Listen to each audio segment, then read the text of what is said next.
नमस्कार दोस्तों, set RPSC YouTube channel में आपका स्वागत है। तो आज का हमारा टॉपिक होगा राजस्थान में 1857 की क्रांति।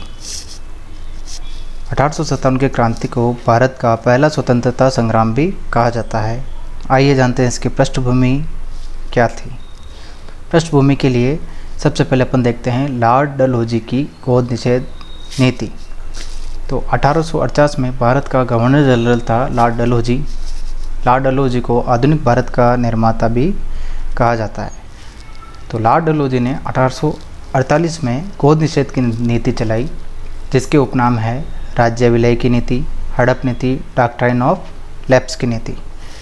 इस नीति के अंतर्गत राजा की मृत्यु अगर निसंतान हो जाती थी तो उस राज्य को ब्रिटिश साम्राज्य में मिला दिया जाता था, क्योंकि उनके राजा के परिवारजन को गोद लेने का कोई अधिकार नहीं होता था। ठीक है, तो इस गोद निषेध नीति के अंतर्गत भारत में सबसे पहले सातारा को हड़पा गया 1848 में, फिर नागपुर को 1853 में, फिर साड़ी और बरार को 1854 में, और भारत में सबसे अंत में गोद निषेध नीति के अंतर्गत अवध रियासत को हड़पा गया। जबकि राजस्थान के संदर्भ में बात करें तो राजस्थान में ब्यावर को सबसे पहले गोद निषेध नीति के तहत हड़पा गया था। आइए जानते हैं 1857 की क्रांति के तात्कालिक कारण। अपन मुख्यतः दो कारणों पर चर्चा करेंगे।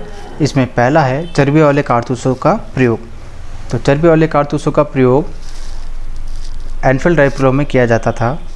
तो चर्बी वाले कारतूस जो होते थे उसमें गाय और सुअर की चर्बी लगी होती थी। किसकी चर्बी लगी होती थी? गाय और सुअर की चर्बी लगी हुई होती थी। और इन कारतूसों का प्रयोग मुंह से छिलने के बाद में होता था। तो इस कारण से हिंदुओं की धार्मिक भावनाएं और मुसलमानों की भी धार्मिक भावनाएं आहत हुई। तो पहला कारण तो ये बना। और दूसरा कारण बना कि ब्राउन बेस राइफलों की जगह एनफील्ड राइफल्स का प्रयोग किया जाना। तो एनफील्ड राइफल का प्रयोग पहले नहीं होता था। 1857 की क्रांति के कुछ सालों पहले से एनफील्ड राइफल का प्रयोग शुरू हुआ। अब एनफील्ड राइफल का प्रयोग जो पहली बार क्रीमिया के युद्ध में हुआ। कौन से युद्ध में हुआ? क्रीमिया के युद्ध में एनफील्ड राइफलों का सबसे पहले प्रयोग हुआ। एनफील्ड राइफल बंदूक का पहला विरोध या बुरहानपुर छावनी यूपी में 26 जनवरी 1857 को शुरू हुआ। ठीक है, अब अपन आगे चलते हैं। 1857 की क्रांति की पहली घटना मंगल पांडे के समय हुई। अब देखते हैं 29 मार्च 1857 को मंगल पांडे, जो कि 34वीं बंगाल नेटिव इन्फेंट्री का एक सैनिक था, जो कि बैरकपुर छावनी में थी, और ये पश्चिम बंगाल में पड़ता है। कहाँ पे पड़ता है? पश्चिम बंगाल में। तो मंगल पांडे ने 29 मार्च 1857 को सबसे पहली विद्रोह शुरू किया। उसमें मंगल पांडे ने डफ और हडसन को मार दिया। ठीक है, इसके बाद में इस पर जांच अभियोग लगा। जांच अभियोग में इसको फांसी सुनाई किसने? कैप्टन हुक ने इनको फांसी सुना दी, और मंगल पांडे को फांसी की सज़ा दी गई। 8 अप्रैल 1857 को दी गई। और एक और कारण यह भी हो सकता है कि जैसे 1757 प्लासी के युद्ध से लेकर 1857 तक जो 100 साल का ब्रिटिश राज था, तो उसमें जो जनता थी वो असंतुष्ट थी, और ज़मींदार भी असंतुष्ट थे, क्योंकि अत्याचार बहुत बढ़ गया, करों की वृद्धि हो गई थी। ये भी कुछ कारण माने जा सकते हैं। आइए अब हम देखते हैं कि भारत में क्रांति की शुरुआत कैसे हुई, कब हुई, कहाँ से हुई। आइए देखते हैं भारत में क्रांति की शुरुआत। तो सबसे पहले 1857 की क्रांति की योजना बनाई थी अजीमुल्ला खां, जो कि बिठूर का था, और नाना साहब ने। किसने? अजीमुल्ला खां, जो कि बिठूर का था, और नाना साहब ने, जो कि कानपुर के थे। कहाँ के थे ये? कानपुर के थे। आगे कारण क्या था इसका? सबसे पहला विलय नीति। विलय नीति अपन ने कुछ देर पहले पढ़ा था, लॉर्ड डलहौजी ने 1848 में चलाई थी। ठीक है, तो इस योजना में क्रांति का जो दिन था वो दिन निश्चित किया 31 मई 1857। क्रांति का दिन कौन सा निश्चित हुआ? 31 मई 1857 को। और क्रांति का जो प्रतीक रखा गया वो रखा गया कमल और रोटी। कमल और रोटी ये जो है क्रांति का प्रतीक है। ये इम्पोर्टेंट है कि क्रांति का प्रतीक क्या था, तो कमल और रोटी। क्रांति की जो शुरुआत हुई वो 10 मई 1857 को हो गई थी मेरठपुर छावनी से। कहाँ से? मेरठपुर छावनी से।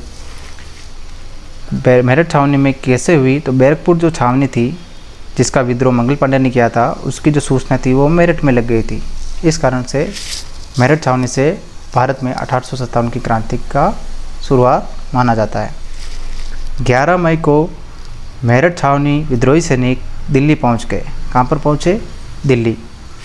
फिर उसके बाद में 11 मई को ही दिल्ली पहुंचकर मेरठ छावनी के सैनिकों ने बहादुर शाह जफर द्वितीय को, जो कि दिल्ली का बादशाह था, उसे अपना नेता घोषित कर दिया। ठीक है। अब एक नोट आता है कि राजस्थान में संधियों या मित्रता का जनक चार्ल्स मैटकॉफ को माना जाता है। चार्ल्स मैटकॉफ जो है वो राजस्थान में संधियों और मित्रता का जनक है। आइए देखते हैं अब अपन 1857 के संदर्भ में राजस्थान की क्या स्थिति थी। तो 1857 में राजस्थान का जो प्रशासन था वो उत्तरी पश्चिमी प्रांत के लेफ्टिनेंट गवर्नर कोलविन के हाथ में था। कौन था? कोलविन। और इसका मुख्यालय कहाँ पर था? तो इसका मुख्यालय था आगरा में।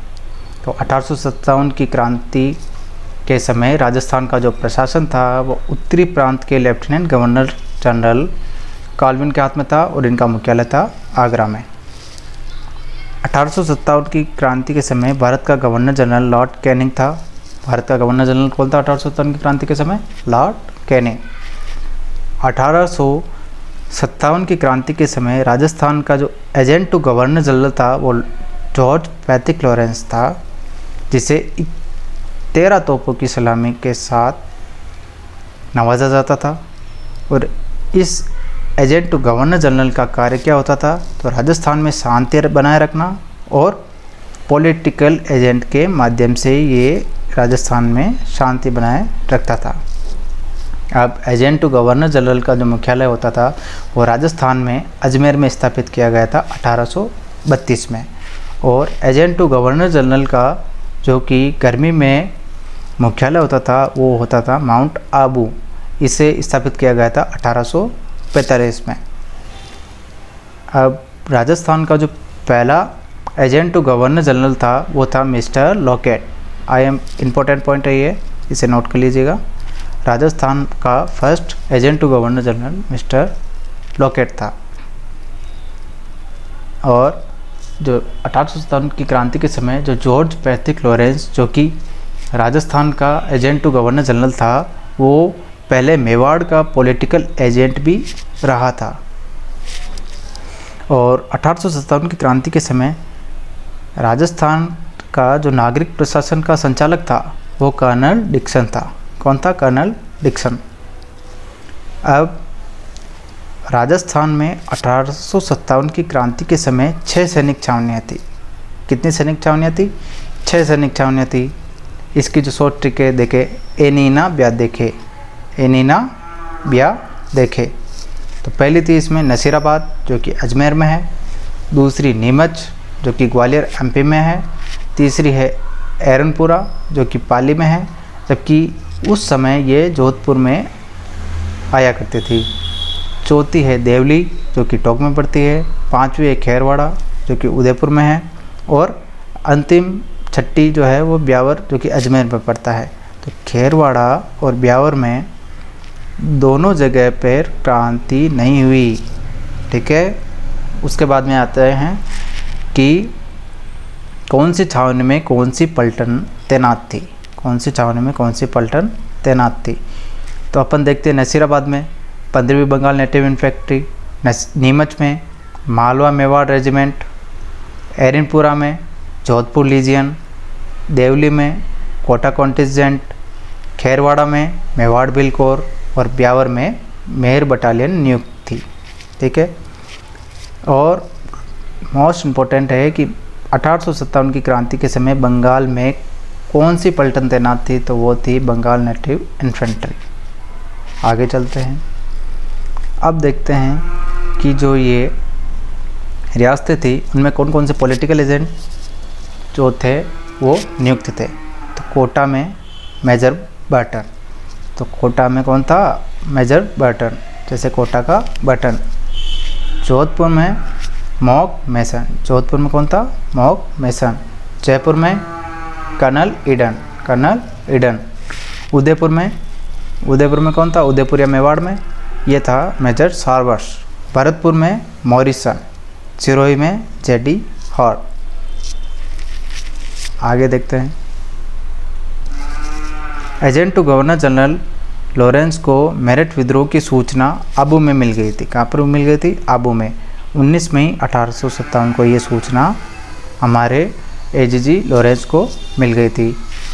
तो इसकी प्रतिक्रिया में 23 मई 1857 को एजीजी लॉरेंस ने राजपूताना के जो शासक थे उनसे एक निष्ठा पत्र लिखवाया कि जो राजपूताना रियासत के जो राजा हैं वो अंग्रेज़ों के प्रति वफादार रहेंगे। उसके बाद में अजमेर में एजीजी की सुरक्षा मजबूत होना शुरू हो गई थी धीरे धीरे, क्योंकि अजमेर उस समय सत्ता का केंद्र था।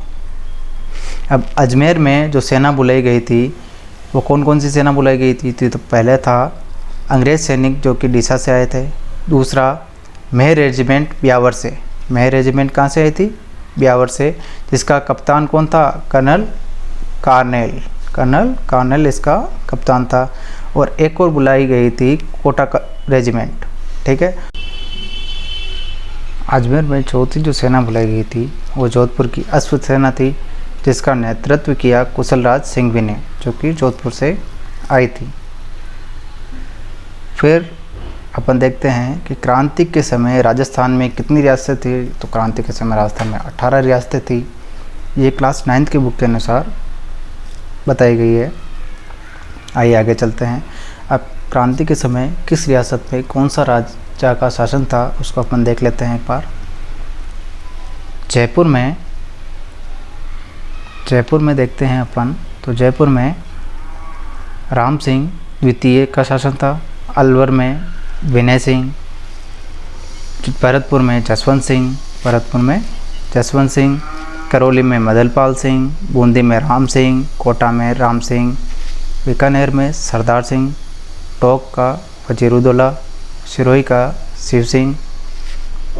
डूंगरपुर का उदय सिंह। जैसलमेर का रणजीत सिंह। झालावाड़ का पृथ्वी सिंह। धौलपुर का भगवंत सिंह। प्रतापगढ़ का दलपत सिंह। बांसवाड़ा का लक्ष्मण सिंह और जोधपुर का तख्त सिंह। ये सारे के सारे जो राजा थे वो अपने अपनी रियासतों में 1857 की क्रांति के समय शासन कर रहे थे। तो इनको याद करना भी आसान है। जैसे जयपुर, बूंदी और कोटा, इन तीनों में कौन थे? राम सिंह। ठीक है। आगे देखते हैं। अब राजस्थान में जो 6 सैनिक छावनियाँ थी तो उनमें विद्रोह की तिथियाँ क्या क्या थी वो अपन एक बार क्रमबद्ध रूप से देखते हैं। और सैनिक छावनियों के अलावा भी राजस्थान में कई स्थान ऐसे थे जहाँ पर विद्रोह हुआ, तो उसकी अपन तारीख देखते हैं। 28 मई को नसीराबाद में विद्रोह हुआ। 31 मई 1857 को भरतपुर में विद्रोह हुआ। 3 जून को नीमच छावनी में विद्रोह हुआ। 10 जून 1857 को देवली में विद्रोह हुआ। 14 जून को टोंक में विद्रोह हुआ। 11 जुलाई 1857 को अजमेर में विद्रोह हुआ। 9 अगस्त को भी अजमेर में विद्रोह हुआ। 21 अगस्त को एरनपुरा में विद्रोह हुआ। 8 सितंबर को आहुआ कहाँ पर पड़ता है? जो कि पाली में। आहुआ कहाँ पर पड़ता है?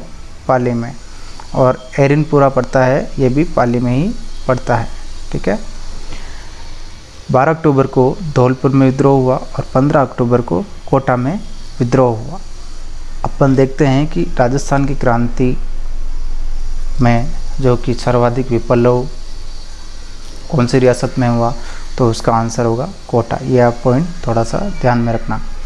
अब आगे आते हैं कि 2 नोट लिखे हुए हैं, जिनको अपन देख लेते हैं। तो पहला नोट है कि राजस्थान में सिपाही विद्रोह के कितने केंद्र थे? तो राजस्थान में सिपाही विद्रोह के 2 केंद्र थे। पहला था कोटा और दूसरा आहुआ पाली।